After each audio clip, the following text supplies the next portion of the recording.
Hey there, everybody, and welcome back to the Security Spot. Welcome to the first ever episode of Malicious Mondays. This is basically like that news roundup that I did 2 weeks ago. I apologize for not doing the one after that. Hang on, let me get rid of this here. I apologize for not doing the one after that. I was busy, but now with my schedule sort of set, I can start to hopefully make videos more consistently. I don't know about more regularly yet. I'm trying to build to that. But yeah, things are looking up for content on this channel. I'd say I'm optimistic about. Anyways, let's get into it. We have a lot to cover. And this time I've prepared, I've got my water with me, so don't worry. First up, malicious Python and NMP packages discovered exploiting dependencies in supply chain attacks. Cybersecurity researchers have discovered a malicious package in the Python package index (PYPI) repository that introduces malicious behavior through a dependency that allows it to establish persistence and achieve code execution. The package, named TermInColor, realizes its nefarious functionality through a dependency package called Colorinal by means of a multi-stage malware operation, Zscaler Threat Lab said. While TermInColor was downloaded 355 times, Colorinal attracted 529 downloads. Both libraries are no longer available on PYPI. This attack could leverage DLL sideloading to facilitate decryption, establish persistence, and conduct command and control communication, ending in remote code execution, according to these two security researchers, whose names I will probably get wrong. But anyways, DLL is a sort of process in Windows. Like, Windows is designed to work with DLL processes, but it's also something that can be used to exploit Windows. A lot of the technology we have, things that were built in and intended to help things run smoothly, functionally, get broken open by people, and then certain malicious people break it open further and then use it for purposes that do not help people. Anyways, once installed and executed, TermInColor is designed to import Colorinal, which in turn loads a rogue DLL that's responsible for decrypting and running the next stage payload.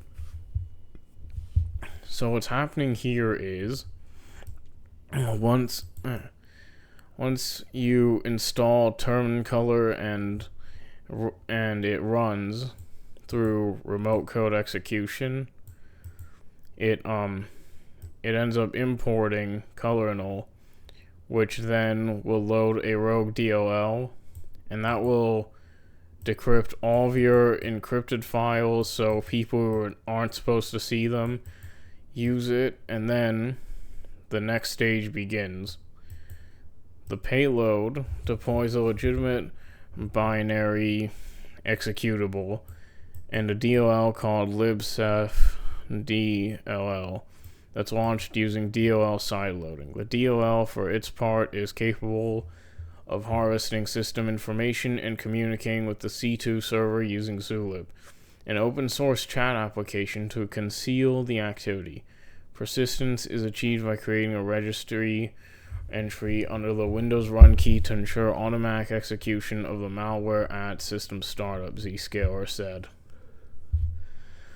The malware is also capable of infecting Linux systems with the Python libraries, dropping a shared object file called terminate.so to unleash the same functionality. Further analysis of the threat actor's Zulip activity has revealed 3 active users within this organization with a total of over 90,000 messages exchanged within the platform. And it's believed that the malware author has been active since July 10th, 2025, so a little over a month now.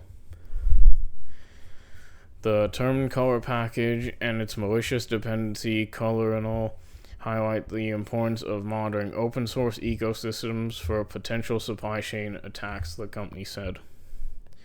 This disclosure comes as Slomis revealed that threat actors are targeting developers under the guise of a job assessment to trick them into cloning a GitHub repository containing a booby-trapped NMP package that's capable of harvesting iCloud keychain, web browser, and cryptocurrency wallet data, and exfiltrating the details to an external server. So, remember what we talked about in the last cybersecurity news roundup. What is going on lately is a lot of jobs are scams, and they're being run by people who, we know how the tech job market is. Right now, it's extremely bad, and these people are taking advantage of how bad it is. They're preying on desperate individuals and tricking them into doing this.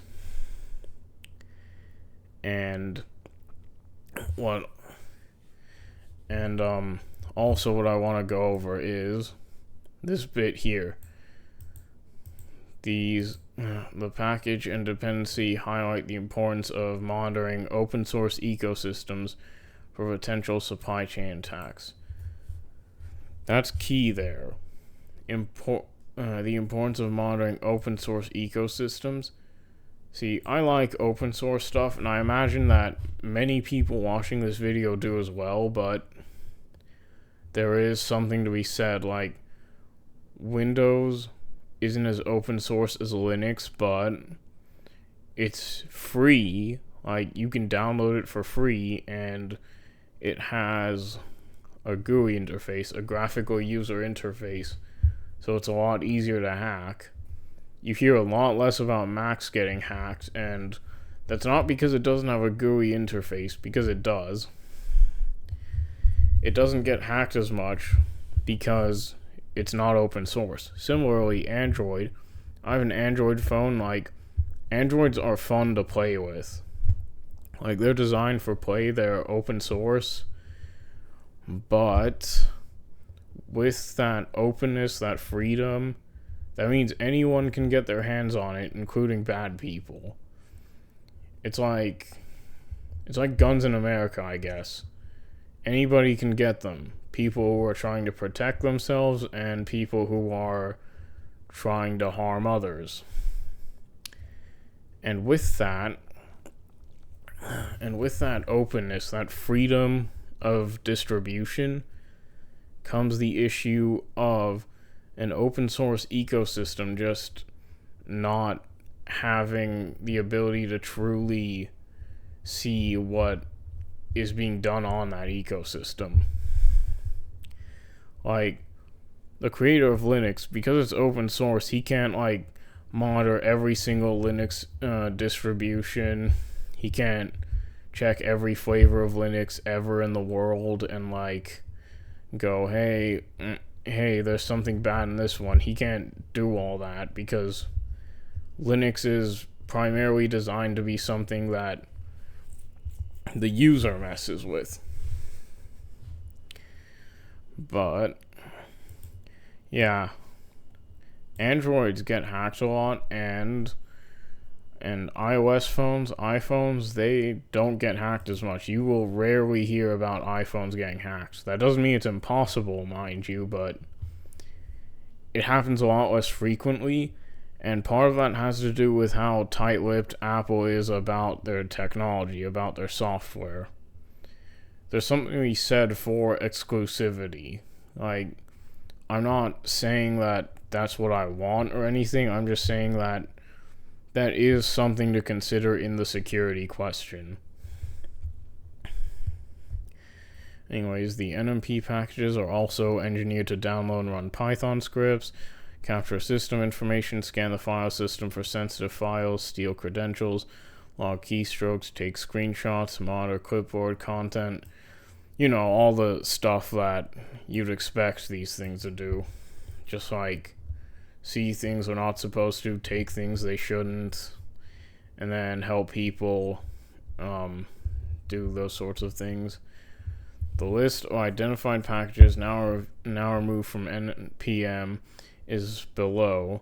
Redux, ACE, 163 downloads, RTK logger, 394 downloads. In recent months, malicious NMP packages have been spotted targeting the cybersecurity community to facilitate data theft and cryptocurrency mining through a dependent package, using legit services like Dropbox to exfiltrate the information for infected systems.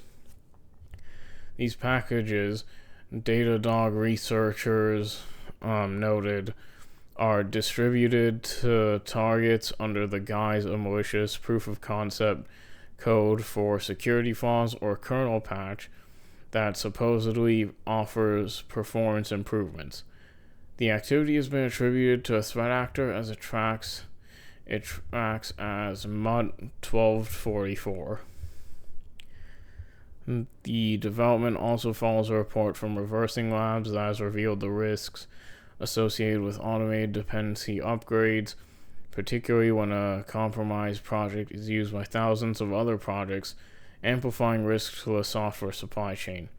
This is exemplified by the recent compromise of the SLint config prettier NMP package by means of a phishing attack that allowed unnamed attackers to push poison versions directly to the NPM registry without any source code commits or pull requests on its corresponding GitHub repository. The software supply chain security company found that more than 14,000 packages have declared SLint config prettier as a direct dependency instead of declaring as a dev dependency, causing automated actions like GitHub Actions to automatically merge the dependency update alerts issued by Dependabot without scrutinizing them. Since this is a configuration for a development tool used for code formatting, it can be expected that it should be declared as a dev dependency across packages in which it is used, and as such, it shouldn't be automatically installed when the npm install command is executed like with regular dependencies, security researcher Carlo Zanchi said. Automated version management tools like Dependabot are designed to remove the risk of having dependencies with security issues in your codebase, but ironically, they can end up introducing even bigger security issues like malicious compromise. And on to the next one. Oh, excuse me.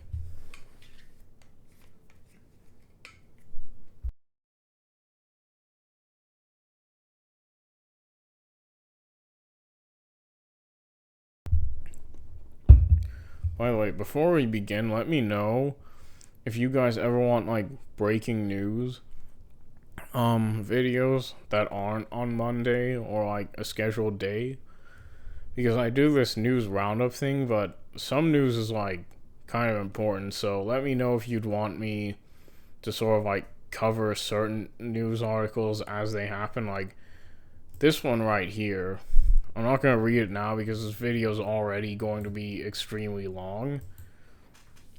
But man, Workday.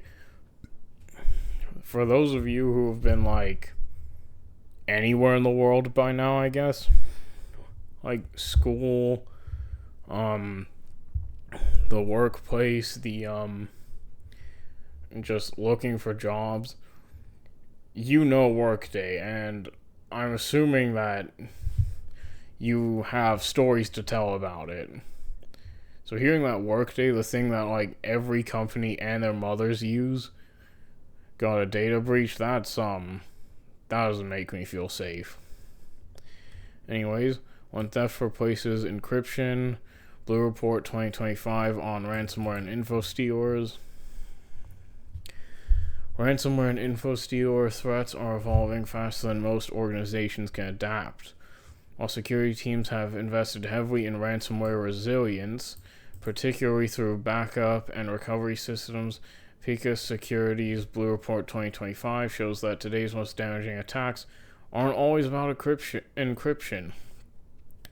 Instead, both ransomware operators and info-stealer campaigns often focus on credential theft, data exfiltration, and lateral movement, leveraging old-school stealth and persistence to achieve their objectives with minimal disruption. The evolving adversary attacks are clearly visible when comparing the findings from the Blue Report 2025, based on over 160 million real-world attack simulations, and the Red Report 2025, which analyzes the latest trends in malware, threat actors, and exploitation techniques. The overlap between the two reports reveals a clear and concerning signal. Defenders are falling behind on detecting the very tactics that adversaries now favor most. And a little bit about the Blue Report. The Picus Blue Report is an annual research publication that analyzes how well organizations are preventing and detecting real-world cyber threats. Unlike traditional reports that focus solely on threat trends or survey data, the Blue Report is based on empirical findings from over 160 million attack simulations conducted across the globe using the Picus Security Validation Platform.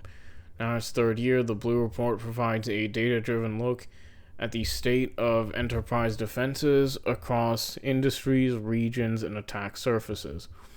It evaluates prevention and detection performance against industry-recognized MITRE attack tactics and techniques, ransomware strains, stealer behaviors, and newly disclosed vulnerabilities discovered in 2024 and 2025. Yeah, MITRE attack. I'm going to have to make a video on MITRE attack, a WASP, all that. Those are important things for people to know, especially in cybersecurity. By revealing where organizations' real-world security controls are working and where they're silently or not so silently failing, the Blue Report offers security teams a clear path to prioritize high-risk exposures, improve their resilience, and adopt a continuous threat exposure management strategy backed by adversarial exposure validation. There are red flags confirmed what the Blue Report validates from the Red Report. The Red Report 2025 warned of a surge in info-stealer malware and the widespread use of encryptionless ransomware attacks. Attackers aren't relying solely on noisy malware and adversary tactics anymore. Instead, they are quietly stealing sensitive data and they're using it for blackmail, distribution, or espionage. Credential harvesting malware, browser-targeted info stealers, and techniques like credentials from password stores were seen in 25% of this year's malware samples, highlighting a broader pivot towards data theft. And you can see silent failures enable data theft. Yeah, data exfiltration prevention fell to just 3%. At the same time, password cracking succeeded in 46% of tested environments, and attacks leveraging valid accounts were nearly unstoppable with a 98% success rate. So yeah, data theft prevention effectiveness is at a 3%. Password cracking is 46% successful, and valid account attacks are basically unstoppable. You might as well round this up to 100. The Blue Report 2025 has now validated these concerns with real-world evidence. In millions and millions of simulated attacks, the findings show the techniques powering modern ransomware and info-stealer campaigns are the very ones defenders fail to stop. The data exfiltration prevention rate dropped to just 3%, its lowest level yet, despite the rise of info stealers and double extortion tactics. Password cracking succeeded in 46% of tested environments, nearly doubling since 2024. Valid accounts had a 98%. Yeah, we covered this. Yeah, this one, the valid accounts one, confirms how easily attackers exploit stolen or weak credentials to bypass controls. Together, these gaps illustrate a dangerous truth. Adversaries are shifting their methods, and organizations are failing to keep up. This is something we discussed in the last news roundup. In cybersecurity, we are always going to be one step behind our enemies. That's the way it is. There's a very little chance that we're going to be in a position to outmaneuver our enemies. Like, in war, what you have is, you have two sides, both developing and leveraging and using weapons. They are both trying to outdo the other. The cybersecurity landscape isn't like that. You have the cybersecurity landscape, and then for the defenders, you have the law. Because what separates the people on both lines of cybersecurity is the law. How adherent to the law are you? And with hacking, you either you legally hack, you hack with someone's consent, or if you are a black hat hacker, you will not care about the law. You'll just steal people's stuff, you'll just hack in, you'll do whatever you like. And being inhibited by the law, while it's a good thing, it's a necessary thing, it puts defenders at a disadvantage because we're the ones waiting to be attacked. We don't get to evolve our attack methods because we can't attack back or anything. It's like it's not a fight, it's more so we just have to take the hits or dodge the hits. Ideally dodge. Basically think of it like this. Hackers are armed, defenders are unarmed. Alright. Info stealers are booming, why are defenders lagging behind? Info stealers are no longer just opportunistic malware scraping browser passwords from unsuspecting users. They have evolved into targeted, persistent tools used in more complex adversary campaigns designed to stay quiet, remain undetected, and exfiltrate data over long dwell times. These threats are particularly dangerous because they often succeed without triggering alarms. By using stolen credentials and impersonating legit access, they can bypass traditional security controls, blend into normal traffic, and leak sensitive data over days or weeks. The Blue Report 2025 reinforces just how unprepared most organizations are for this. Despite the increase in infostealer usage, data exfiltration prevention remains critically low at 3%. Most organizations will know what's coming in, but they cannot detect what's going out as well as they can detect what's coming in. Why this is happening? The report showed a lack of outbound monitoring, insufficient DLP enforcement, and limited behavioral analytics are key contributors to this. Attackers are exploiting these gaps to harvest credentials and steal sensitive files, usually without detection. And backup isn't a silver bullet against ransomwares. They're central components of responding to ransomware, but they aren't enough to prevent damage, especially not in today's ransomware climate. As organizations have matured their backup strategies, ransomware groups have responded by changing the rules of the game. Instead of encrypting data and demanding payment for decryption, now they use encryptionless extortion. They'll just steal the data, then threaten to leak it publicly. They won't use encryption. So the way ransomware traditionally works is that what they do is they will get into a company system, then the ransomware will be activated.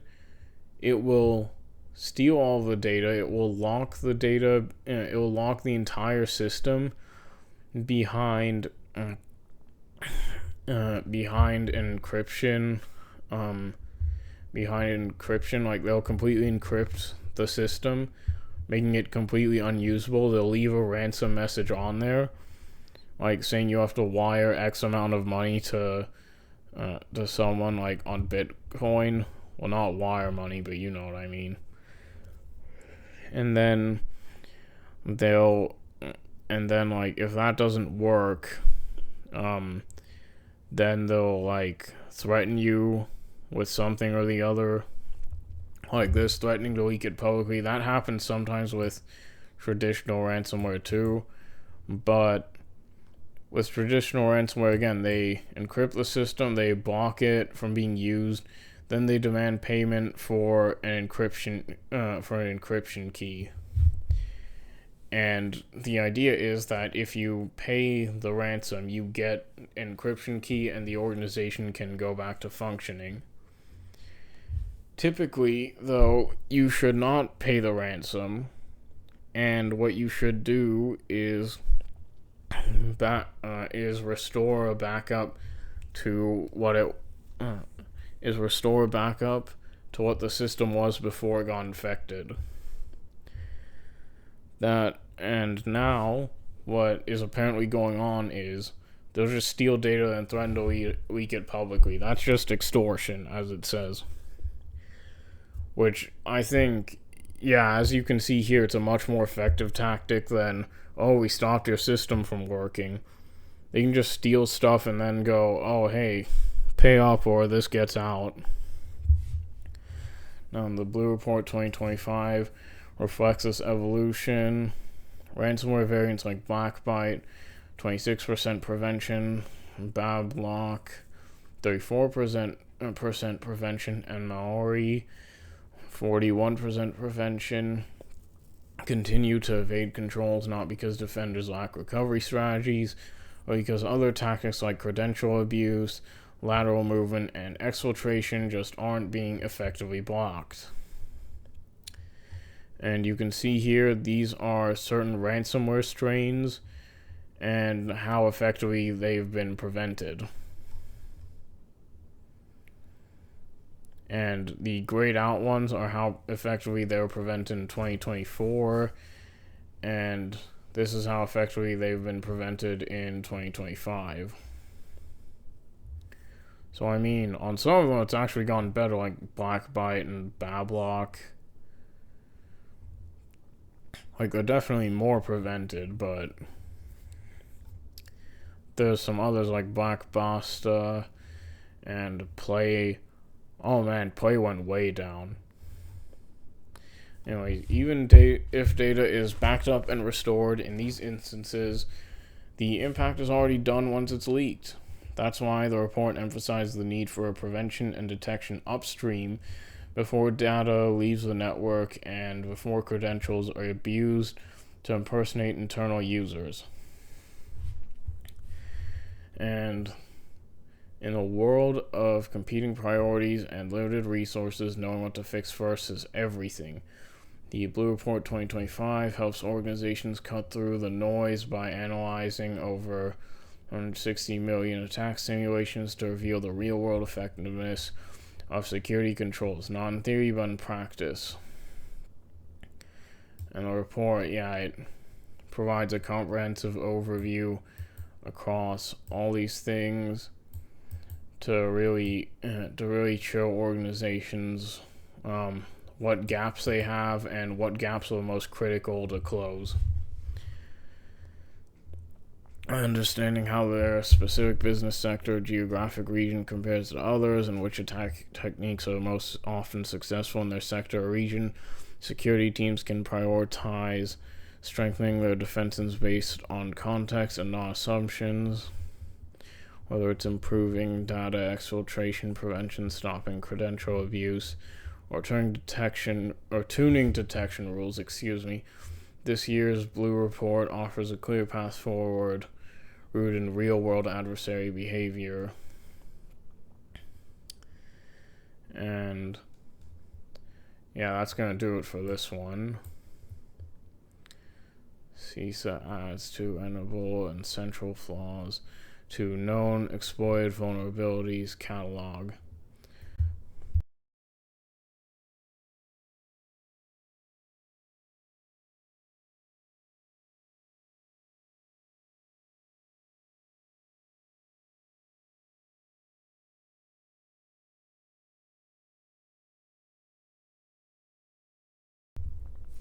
So this is just saying that the U.S. Cybersecurity and Infrastructure Security Organization, better known as CISA, on Wednesday added 2 security flaws impacting Enable and Central to its known exploit vulnerabilities catalog, citing evidence of active exploitation. Enable and Central is a remote monitoring and management platform. Excuse the sirens. It's a known RMM platform designed for managed service providers, allowing customers to effectively manage and secure their clients' Windows, Apple, and Linux endpoints from a single unified platform. And these are the vulnerabilities listed below. The first one is an insecure deserialization vulnerability that could lead to command execution. The second one is a command injection vulnerability via improper sanitization of user input. So the first one could lead to executing certain commands in, I assume, their command platform.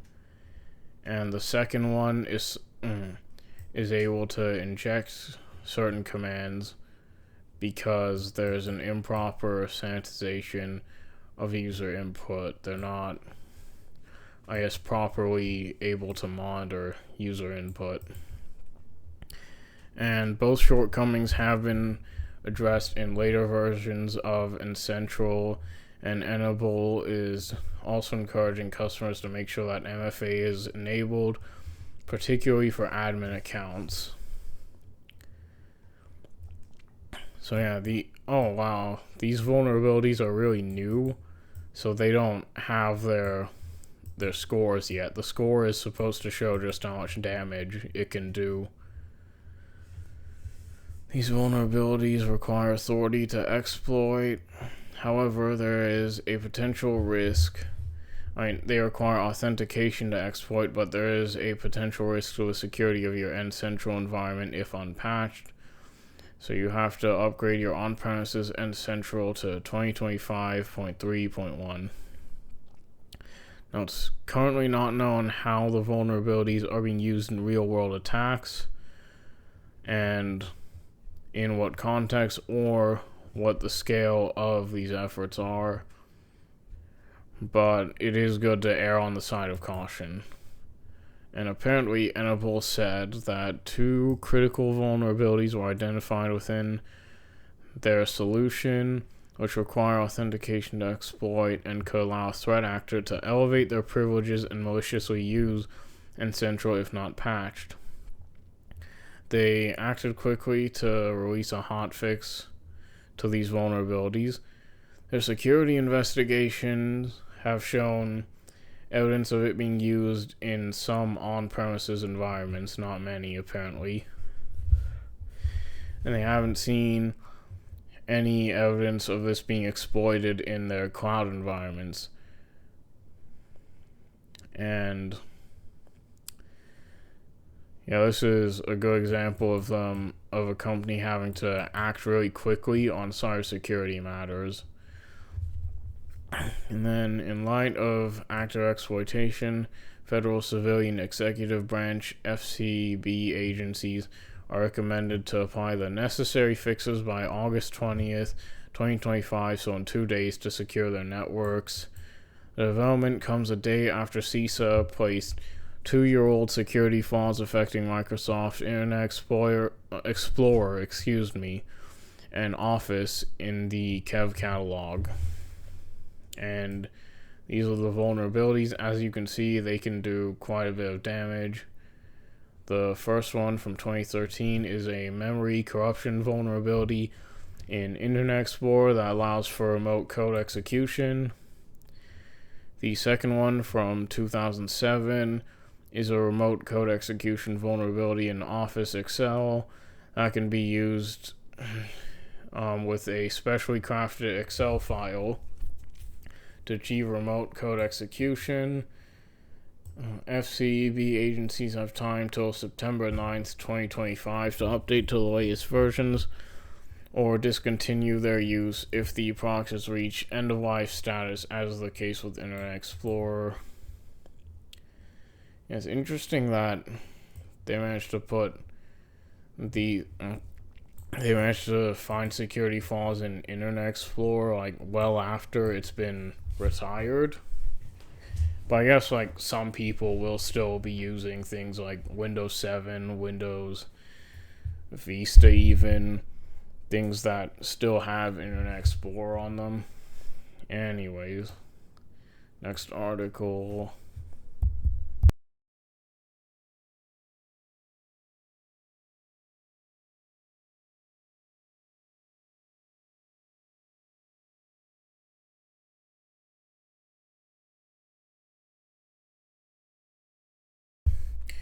New Curly Comrades APT using NGen com hacking in Georgia, Moldova attacks.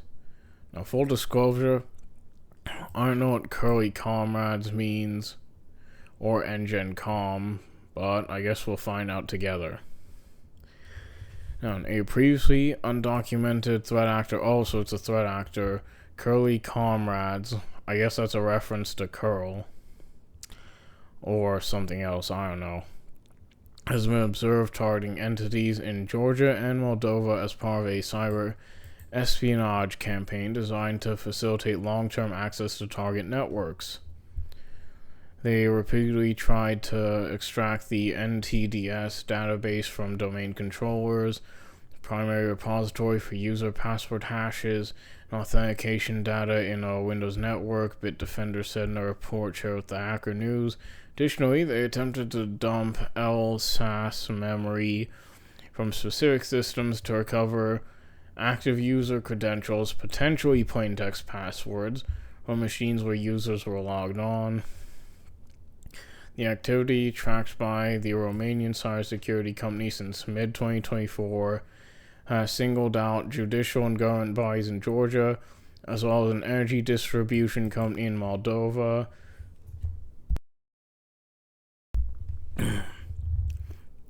Regarding the timeline, while we have been tracking the campaign since mid-2024, our analysis of artifacts indicates that activity began earlier. Martin Zuzek, Technical Solutions Director at Bitdefender, told the publication. The earliest confirmed date we have for the use of the Merkur agent malware is November 2023, though it's highly probable that the group was active before that time. Curly Comrades are assessed to be operating with goals that are aligned with Russia's geopolitical strategy. It gets its name from the heavy reliance on the curl utility. Oh, look at that. It was a curl reference. Utility for the command control and data transfer, and the hijacking of the component object model COM objects. Was right about half their name.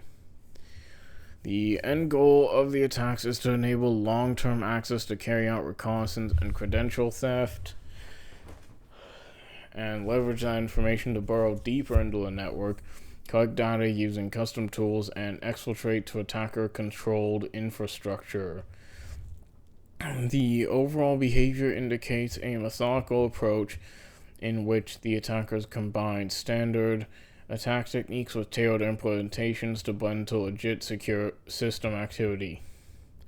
Their operations were characterized by repeated trial and error, use of redundant methods, and incremental setup steps, all aimed at maintaining a resilient and low-noise foothold across multiple systems. A notable aspect of the attacks is the use of legit tools like ReSOX, S-Tunnel, and SSH. Yeah, we've gone over SSH here on the channel. It's a Port Schwartz episode. But if you don't know, SSH is port, I believe, 22? It's either 22 or 23. I always get those mixed up. I know one of them is SSH, the other is its less secure predecessor, Telnet. But SSH basically just lets you remotely tunnel into a network. But anyways, the attacks... The attacks create multiple conduits into internal networks and remotely execute commands using the stolen credentials. Another proxy tool deployed besides ReSOX is SOX5. The exact initial access vector employed by the threat actor is currently not known. Persistent access to the infected endpoints is accomplished by means of a bespoke backdoor called Merker Agent, which hijacks class identifiers. Globally unique identifiers that identify a common class object to target native image generator and ahead of time compilation service that's part of the .NET framework. NGen, a default Windows .NET framework component that precompiles assemblies, provides a mechanism for persistence via a disabled scheduled task, Bitdefender noted. This task will appear inactive, but the operating system occasionally enables and executes it at unpredictable intervals, such as during system idle times or new application deployments, which makes it a great mechanism for restoring access covertly. Abusing the CLSID linked to NGen underscores the adversary's technical prowess, while granting them the ability to execute malicious commands under the highly privileged system account. It's suspected that there likely exists a more reliable mechanism for executing the specific task, given the overall unpredictability associated with NGen. A modular.NET implant Merker Agent is deployed. Merker Agent is a modular.NET implant that's launched via a 3-stage process and is capable of executing an encrypted PowerShell script and uploading the output to a designated server. Bitdefender said it did not recover any other PowerShell payloads.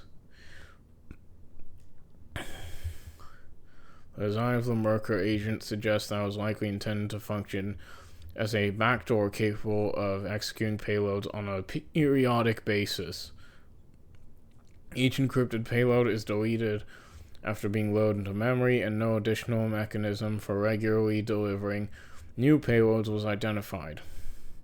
The Curly comrades have also weaponized legit but compromised websites for use as relays during their command control or C2 communications and data exfiltration in an attempt to fly under the radar by blending their malicious traffic with normal network activity. Some of the other tools observed in the attacks are curlcat, which is used to facilitate bidirectional data transfer between standard input and output streams, and command control server over HTTPS by routing the traffic through a compromised site. RuRat, which is a legit RMM program for persistent access. Mimikatz, which is used to extract credentials from memory. Various built-in commands like netstat, task list, system info, ipconfig, and ping to conduct discovery. And PowerShell scripts that use the curl command to exfiltrate stolen data like credentials, domain information, and internal application data. The campaigns analyzed a highly persistent and adaptable threat actor employing a wide range of known and customized techniques to establish and maintain long-term access within target environments, Bitdefender said. They relied heavily on publicly available tools, open source projects, and lolbins, showing a preference for stealth, flexibility, and minimal detection rather than exploiting novel vulnerabilities. See, look, open source projects, things that are publicly available, they're in your hands just as much as they're in the hands of people who don't care about the legal use of these tools. Anyways, next article.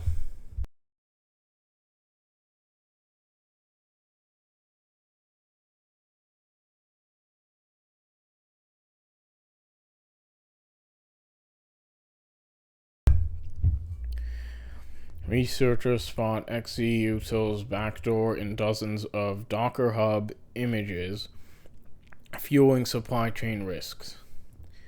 New research has uncovered Docker images on Docker Hub that contain the infamous XE-utils backdoor more than a year after the discovery of the incident. More troubling is the fact that other images have been built on top of these infected base images, effectively propagating the injection further in a transitive manner. Binary Research said in a report shared with the Hacker News. The firmware security company said it discovered a total of 35 images that ship with the backdoor. The incident once again highlights the risk faced by the software supply chain. We went over this in an earlier article. Binary's Alex Matrosov told the publication that the investigation was prompted after it detected malicious code in one of their customers' environments, ultimately finding that the images had been pulled from Docker Hub. The XE-util supply chain event, look, it's been, got a score of 10 on CISA's vulnerability thing that we went over, came to light in late March 2024, where Andreas sounded the alarm on a backdoor embedded within XE-utils versions 5.6.0 and 5.6.1. Further analysis of the malicious code and the broader compromise led to several startling discoveries. The first and foremost being that the backdoor could lead to unauthorized remote access and enable the execution of arbitrary payloads through SSH. Specifically, the backdoor, placed in the liblzma.so library and used by the OpenSSH server, was designed such that triggered when a client interacts with the infected SSH server.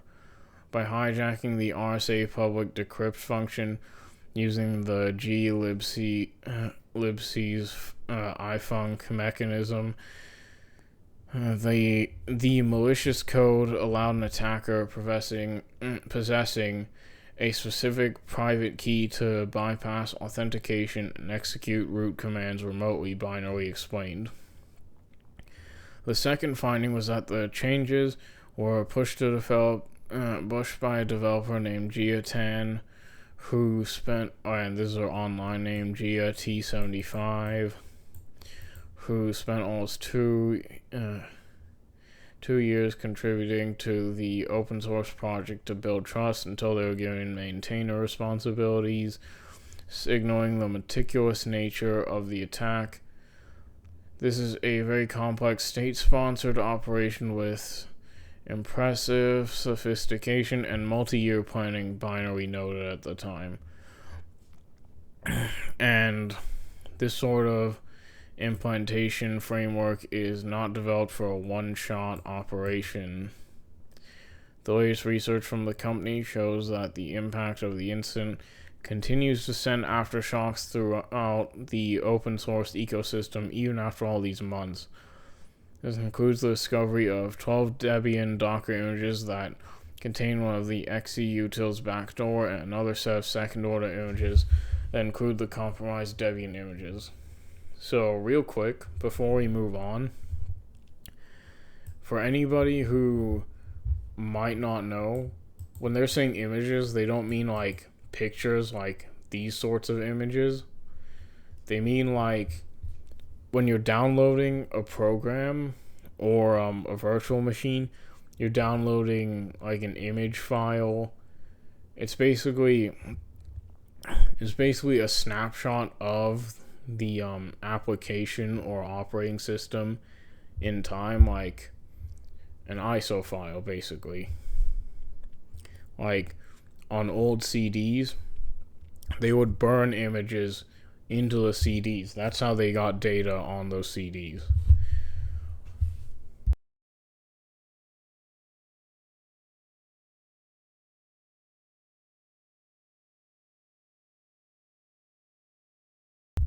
Alright, moving on. Binary said it reported the base images to the Debian maintainers, who said they have made an intentional choice to leave these artifacts available as a historical curiosity, especially given the following extremely unlikely factors required for exploitation. However, the company did point out that leaving publicly available Docker images that contain a potential network reachable backdoor carries a significant security risk despite the extremely unlikely criteria required for successful exploitation. The need for network access to the infected device with the SSH service running. The XZUtils backdoor incident demonstrates that even short-lived malicious code can remain unnoticed in official container images for a long time, and that can propagate in the Docker ecosystem. The delay underscores how these artifacts may silently persist through other CL pipelines and container ecosystems, reinforcing the critical need for continuous binary level monitoring beyond simple version tracking. Alright, next article. The U.S. sanctions Garantex and Grinex over $100 million in ransomware-linked illicit crypto transactions. The U.S. Department of the Treasury's Office of Foreign Assets Control on Thursday renewed sanctions against a Russian cryptocurrency exchange platform, Garantex, for facilitating ransomware actors and other cyber criminals by processing more than $100 million in transactions linked to illicit activity since 2019. The Treasury said it's also imposing sanctions on Garantex successor, Grinex, as well as 3 executives of Garantex and 6 associated companies in Russia and the Republic that have enabled these activities. And here are all their names. I mean, I can read this one pretty confidently. Independent Decentralized Finance Smart Bank and Ecosystem Indify Bank. I don't have the rest of this. Digital assets play a crucial role in global innovation and economic development, and the U.S. will not tolerate abuse of this industry to support cybercrime and sanctions evasion, said John K. Hurley. Exploiting cryptocurrency exchanges to launder money and facilitate ransomware attacks not only threatens our national security, it also tarnishes the reputation of legit virtual asset service providers. Garantex was first sanctioned by the U.S. back in April 2022 for facilitating transactions from darknet markets and illicit actors such as Hydra and Conti. Alright, well, clearly someone's a fan of Marvel.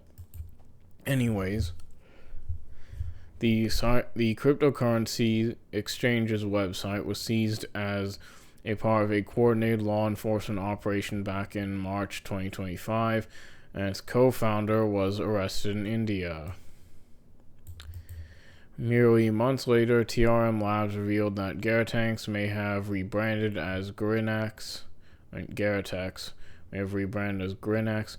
likely in an effort to evade the sanctions, with the former continuing to process more than $100 million in transactions since sanctions were levied. 82% of its total volume was linked to sanctioned entities worldwide. Days after Garantex takedown, Telegram channels affiliated with the exchange began promoting Grinex, a platform with a nearly identical interface, registered in December 2024. The U.S. Treasury said criminal users use these platforms to launder their ill-gotten funds, processing funds from those related to, we went over these ransomware variants. It also said that Garantex moved its infrastructure and customer deposits to Grinex shortly after the March law enforcement actions. Furthermore, Garantex is said to have worked with affected customers to regain access to their accounts using a ruble-backed stablecoin called A7A5 token, which is issued by a firm called Old Vector. The token's creator is A7LC LLC. According to a report from Elliptic, A7A5 has been used to transfer no less than $1 billion per day, with the aggregate value of A7A5 transfers pegged at $41.2 billion. In all, Grinex is estimated to have facilitated the transfer of billions of dollars in cryptocurrency transactions within the few months of its life. Garantex has also provided account and exchange services to actors associated with the Ryuk ransom gang. And a prolific money launderer exchanged over $2 million in Bitcoin for Tether with Garantex. ZH Danova was previously sanctioned by the U.S. in November 2023 for laundering virtual currency for the country's elites and cybercriminal crews, including Ryuk. Garantex senior executives have supported its ability to enable cybercrime sanctions evasion by procuring computer infrastructure for Garantex, registering its trademarks, and engaging in business development efforts to make its activities appear legit. The network of partner companies has also enabled it to move money, including illicit funds, outside of Russia. The U.S. Department of State announced a $5 million reward for information leading to the arrest of Serta and $1 million for information on other key leaders on Garantex. It's worth noting that A7 was sanctioned by the UK in May 2025 and by the EU last month. The March 2025 multinational takedown didn't halt these activities. Instead, Garantex leadership quickly activated a contingency plan that appears to have been in place for months. The integration of A7A5 into Grinex represents only the most recent chapter in Garantex's long-standing role in illicit finance.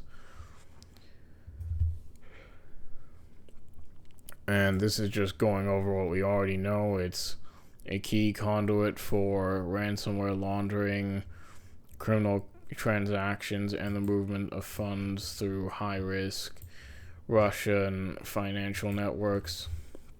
The new wave of sanctions comes as the Department of Justice unsealed 6 warrants authorizing the seizure of over $2.8 million in cryptocurrency, $70,000 in cash, and a luxury vehicle. The cryptocurrency was apparently seized from a cryptocurrency wallet controlled by this gentleman, who's been charged for allegedly using Zeppelin ransomware to target individuals, businesses, and organizations worldwide. The cryptocurrency and other assets are proceeds of or were involved in laundering the proceeds of ransomware activity. Those assets were laundered in various ways, including by the cryptocurrency mixing service ChipMixer, which was taken down in 2023 in a coordinated international operation. And cryptocurrency was also laundered by this gentleman by exchanging cryptocurrency for cash and then depositing the cash in structured cash deposits. And in a related development, more than $300 million in cryptocurrency assets linked to cybercrime fraud schemes, including romance baiting, aka pig butchering scams, have been frozen as part of an ongoing effort to identify and disrupt criminal networks.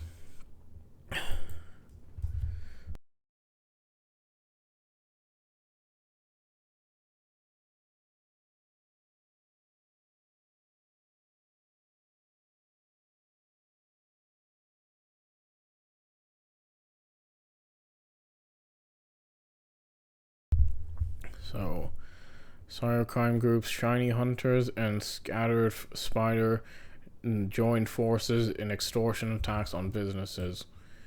Well, it's always good to hear about cooperation, right? An ongoing data extortion campaign targeting Salesforce customers may soon turn its attention to financial services and tech service providers, as Shiny Hunters and Scattered Spider appear to be working together, new findings show. This latest wave of Shiny Hunters attributed attacks reveals a dramatic shift in tactics, moving beyond their previous credential theft and database exploitation. These include the use of adoption of tactics that mirror those of Scattered Spider, such as highly targeted phishing. We went over this in the last episode, voice phishing, and social engineering attacks, leveraging apps that masquerade as legit tools, employing OKTA-themed phishing pages to trick victims into entering credentials during phishing, and VPN obfuscation for data exfiltration. And honestly, I think that could either mean they're working together, or they just start changing their operations, because, like I said in the last video, social engineering attacks are arguably the most effective way to hack. But what do I know? Shiny Hunters, which first emerged in 2020, is a financially motivated threat group that has orchestrated a series of data breaches targeting major corporations and monetizing them on cybercrime platforms like raid forums and breach forums. And interestingly, the Shiny Hunters persona has been a key participant in these platforms, both as a contributor and an administrator. The Shiny Hunters persona partnered with Baphomet to relaunch the second instance of breach forums in June 2023. Then V4 was launched by them alone in June 2025. The V3 version abruptly disappeared in 2025 of April, and no one knows why, apparently. While the relaunch of the forum was short-lived and the bulletin board went offline around June 9th, the threat actor has since been linked to attacks targeting Salesforce instances globally, a cluster of extortion-related activity that Google is tracking under the monitor UNC 6240. Coinciding with these developments was the arrest of 4 individuals suspected of running breach forums, including Shiny Hunters, by French law enforcement. However, the threat actor told databreaches.net that France rushed to make false, inaccurate arrests, raising the possibility that an associate member may have been caught. And apparently that's not all. On August 8th, a new Telegram channel conflated Shiny Hunter, Scattered Spider, and Lapsus $, called Scattered Lapsus Hunters emerged, with the channel members also claiming to be developing a new ransomware as a service solution. Yeah, we went over this last video too. Some hacking groups get so good that instead of just like using the ransomware they developed, they sell their ransomware as a service to be used by other hacking groups that don't have the experience they do. It's a whole business model. And anyways, this one is apparently going to be called Shiny Spider, that they said will rival Lockbit and Dragon Force. And 3 days later, Telegram banned and removed the channel. Both Scattered Spider and Lapsus have ties to a broader nebulous collective dubbed the Calm, which is a notorious network of English-speaking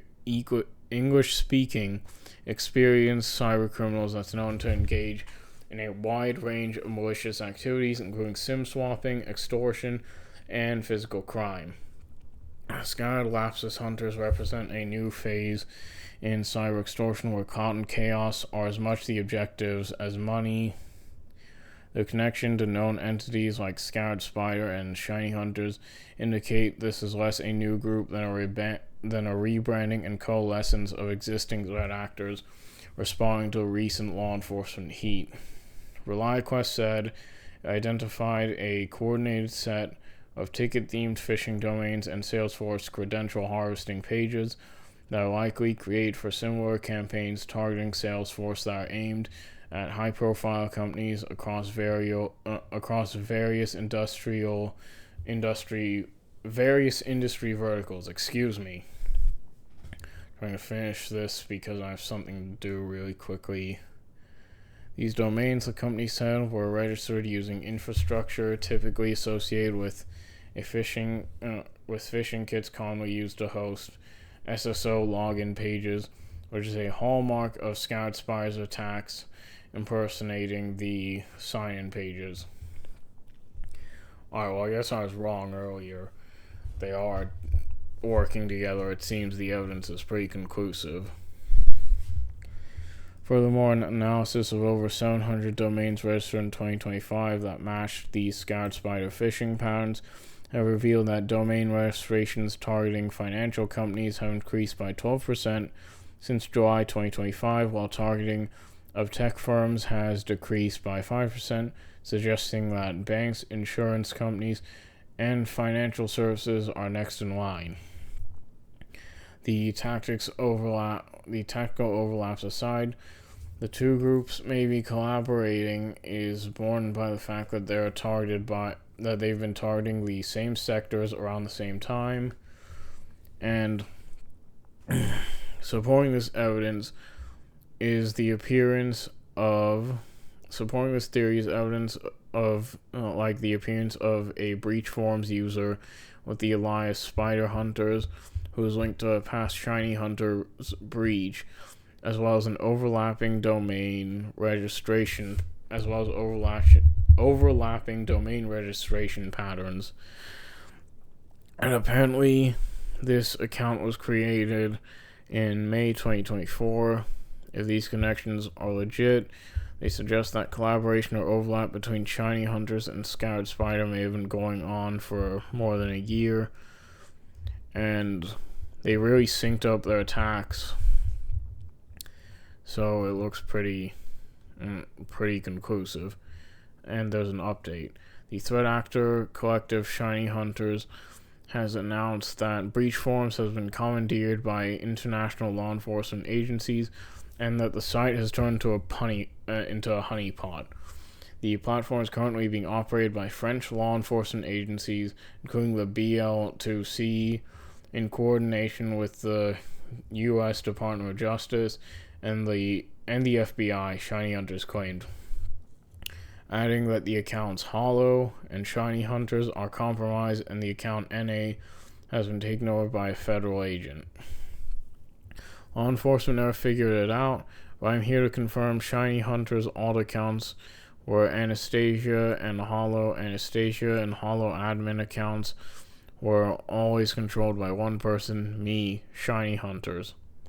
Shiny Hunters' alleged leader, Shiny, also had a word of caution. If breach forums remains online following this notice, it's operating as a honeypot under the control of multiple international law enforcement agencies. Breach forums will not be returning under legit operation. Any reappearance of the site should be regarded as a law enforcement trap. Alright, last article. How am I doing on time? I may need to cut this. Bear with me here. Okay, yeah, I think I've got time. Anyways, the Russian group EncryptHub exploits MSC Evil Twin vulnerability to deploy fickle stealer malware. The threat actor known as EncryptHub is continuing to exploit a now-patched security flaw impacting Microsoft Windows to deliver malicious payloads. Trustwave Spider Labs said it recently observed an EncryptHub campaign that brings together social engineering and the exploitation of a vulnerability in the MMC framework And here's the vulnerability. MSC Evil Twin. I never highlight correctly. To trigger the infection routine via a rogue Microsoft console file. These activities are part of a broad ongoing wave of malicious activity that blends social engineering with tech exploitation to bypass security defenses and gain control over internal environments. EncryptHub, also tracked as Larva 208 and Water Gamayun, is a Russian hacking group that gained prominence in mid-2024, and they're a financially motivated crew that is known for leveraging several messages. Yeah, we've talked about all of these. I don't think we talked about infecting Steam games, but yeah, it happens. So be careful what you buy on Steam, especially during the summer sale when you want to grab everything. The threat actor's abuse of this vulnerability was documented in March 2025, uncovering attacks that deliver two backdoors called Silent Prism and Dark Wisp. The latest attack sequence involves the threat actor claiming to be from the IT department and sending a Microsoft Team request to the target with the goal of initiating a remote connection and deploying secondary payloads by means of PowerShell commands. Among the files dropped are two MSC files with the same name, one benign and the other malicious, that are used to trigger the vulnerability, ultimately resulting in the execution of the rogue file once an Oculus counterpart is launched. The MC file fetches and executes data from an external server, another PowerShell script that collects system information, establishes persistence on the host, and communicates with an EncryptHub C2 server to receive and run malicious payloads, including a stealer called Fickle Stealer. The payloads, the script receives AES encrypted commands from the attacker, decrypts them, and runs the payloads directly on the infected machine.